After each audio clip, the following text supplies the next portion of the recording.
I'm gonna be honest with you, a little tear. A manly tear, nevertheless, but a little tear with a six-pack.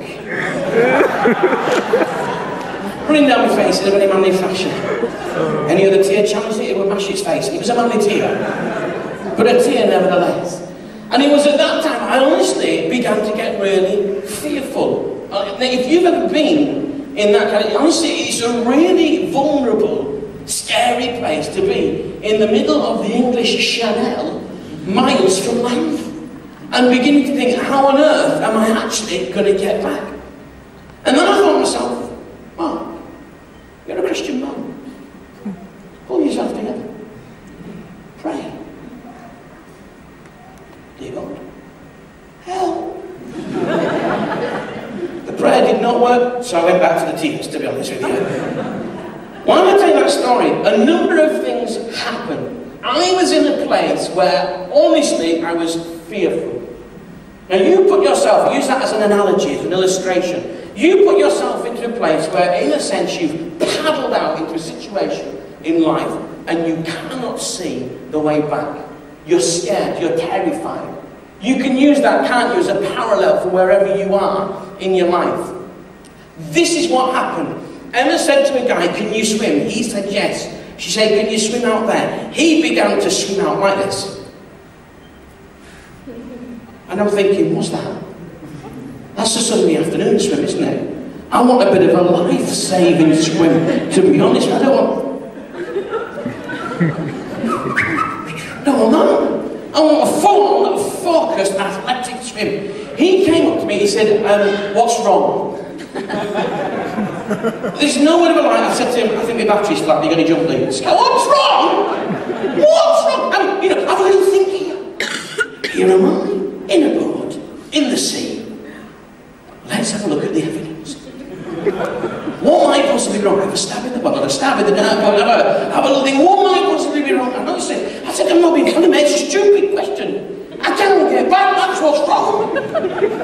I said, Second World War, shrapnel, we'd been alright if that hadn't happened. I couldn't get back. He said to me, I'll tell you what, you get out of the boat and I'll get in. I said to him, I'll tell you what, let's both be in the boat. Much better suggestion to me. He said, well, there's not room for both of us in the boat, and I'm thinking, this is no time for personal insults. He said, you're skinny boy and I'm big boy, there's no time, no need for that. It's not going to help me at all. He said, well, no, you're going to have to get out because I won't be able to paddle properly. So I get out of the boat, and then this is what happened. I am now clinging on to the boat for dear life. I'm like that. Sorry about the camera, son, okay? I'm like clinging on like that. And then he starts to paddle. But the problem is, every time he pauses paddle, it smacks me up the backside like that. I looked at him and I said, hey, this is not working, is it? This is not working. You get yourself back. He swam off back. Eventually, the tide turned. The reason I'm telling you this story, just stick with it, the tide turned, and what had taken me out was the tide. And what was keeping me out was the tide. So no matter how much I tried to get back into land, just keeping going out. You ever felt like that? Putting all your effort in, trying as you can, to get yourself back to a safe place. And you can't, you seem to be getting further and further away. Eventually I got to the other end of the cove. I was walking back with the blue and yellow rubber dinghy behind me, and this old couple just said to me, hey, we were watching and wondering whether you were going to get back in or not. Watching and wondering? Watch and wonder? Ring for help? Watching and wondering? I'll remember that when you're having a heart attack, alright? Yeah, I'm wondering whether you're going to make it through it. Oh, you haven't. Too late, okay? Watching and wondering? What's that about? Eventually, I'd been sat down for an hour, and the lifeboat came. An hour after I'd been sat down, I am never putting money in their boxes again. I have put a good couple of quid in there. Where were they when I needed them? Never going to help them again. I tell you what, I'm going to take money out, alright? I'm not going to really. In case you're beginning to panic a little bit. And I saw him, they pulled up and they were looking around, and I went like this, went, hey! Because I can do that, and you wish you could, alright? Hey! He was me! I'm here, alright? And I ran down and I went, I bet bet you get a lot of idiots around here like me, don't you? And he went, no sir, you're the first real idiot we've ever had. Can you believe that? That is totally true. Why am I telling that story? I am so glad that God doesn't swim out to our problem when we're in the middle of despair and away.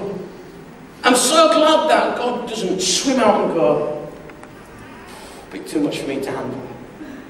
Sorry, I'll swim back. I'm so glad that God doesn't say to me, let me get in and you get out.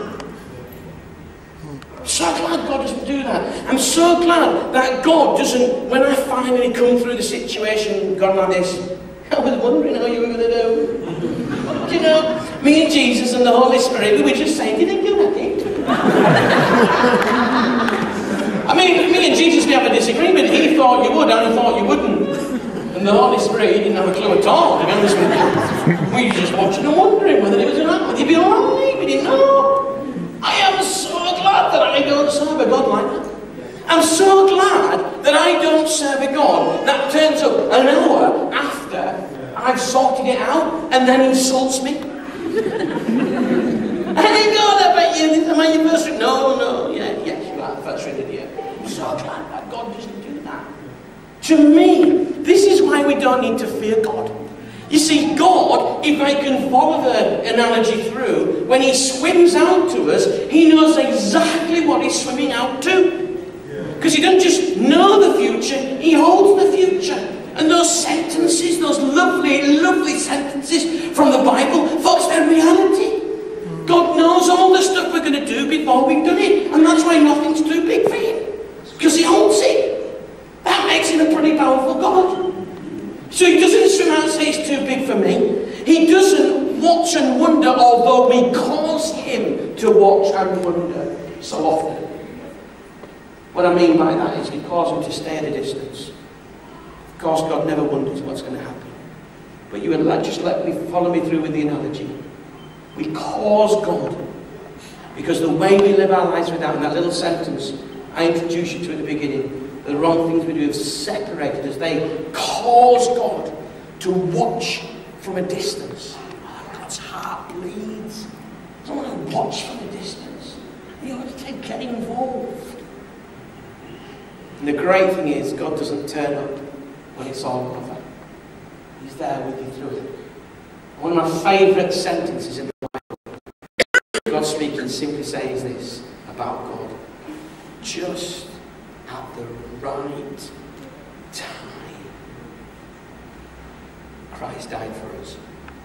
That says to me that God knows what to do and when to do it. Often, I might know what to do, but I don't know when to do it. Often, I know when to do something, but I don't know what to do. Occasionally, I know what to do and when to do it.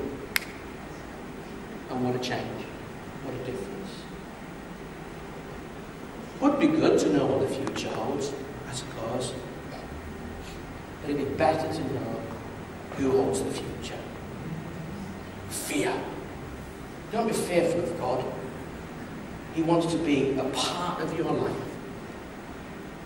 And even as a Christian, we can just leave him out. Do you know the best way to get God involved in difficult situations? Do this. I have not got a clue what to do here, God. It's all he's wanting you to do. To acknowledge that you can't do it. That's all he wants you to do, folks. All he wants you to do. Just to recognise that you haven't got a clue and that you need his involvement.